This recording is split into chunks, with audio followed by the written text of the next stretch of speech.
People once said that destiny was dogma, etched in the blood of the gods we shed when we left our homes. People once said it was a fruit of a tree, and all you had to do was to get out there and pluck it. People once said there was an age dressed in golden sunlight, where none went hungry and wars were distant, childish thought. People also like to lie. The Royal Spymaster, 1208 AL.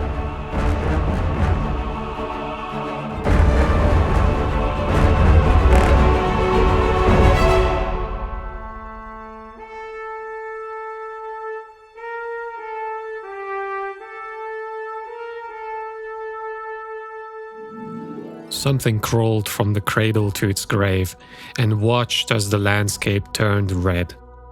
Flags rolled free from the azure tower, bearing the insignia of a golden fire. May those true to the dogma be untouched. May the great light consume everything else. One after the other, the bronze giants along the walls of heathen stone resounded in a cacophony, melding the notes into a single cry, a haunting song that choked the throat. When the ringing settled, the city had taken a giant breath. Anticipation was a rope taut with tension that only increased and eased. Metallic twangs chorused, amplified by the citadel, the cathedral of the world. On that day, the skies were clear. Wind did not blow, not even a breeze. It did not snow. It did not hail. Children of the streets ran amok with their relentless chase, unbothered by the dreary look of those around them. The world that stood outside their game had no meaning, till at last one had burst into a scene of such overbearing curiosity that he could not continue. Suppose that he would not be found in the crowd, it would be an easy win for sure. The hill around the citadel was filled to the brim with eyes and ears, all focused on a single location, that of the highest step before the great bronze doors of Gothic architecture, below 13 statues perched on 3 distinct levels, tangled between the embrace of buttresses and sharp piers. Voices from inside ceased, and the air danced upon the razor's edge. Man had to be on his stronger leg to topple such a thing, and unwavering so that he would be heard. A child shorter than others of his age, he could not see at first whom that person was. Curiosity overcoming his every sense, he climbed the top of a statue not of the 13, but of a king lost to time, perched only ever so slightly over the taller heads of the tallest people. He squinted hard, for the figure was much too far from him otherwise, and drew his eyes upon red and white. "The king is dead.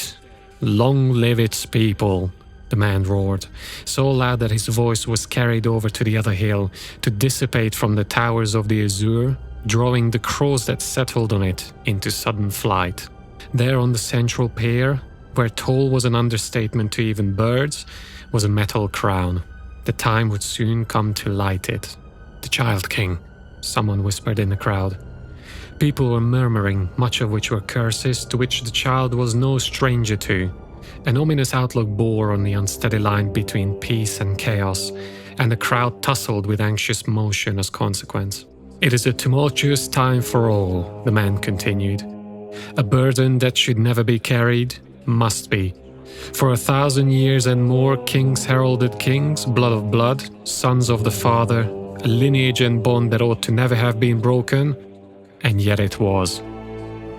Tyrants, someone yelled from close by. Murderers. They've killed the king and took his place. There were more voices, ones of agreement. The fire once lit now stoked stronger. Guards tensed their grip on their weapons, ready to draw. There was no more that could be heard of the man's speech. He was drowned in the uproar. A stone hurled from the back, hitting a raven, and the citadel steps began to beat with those that followed. The watchmen drew their weapons, forming a wall against the crowd that moved against them. Some of the people tried to get away, but it was too late. They were interlocked, and whether they wanted to or not, the rest carried them with. Someone tugged at the child's leg. Faces appeared, hands gripped him, and he was swallowed by those that tried to climb the statue. His grip loosened. There were none to catch his fall. A sharp pain shot down his leg when he fell to the ground, and the space around him began to enclose. He screamed, but such a little throat could never have hoped to overpower the chaos. In his last moments, what he could think of, there remained a want for just another game with the others.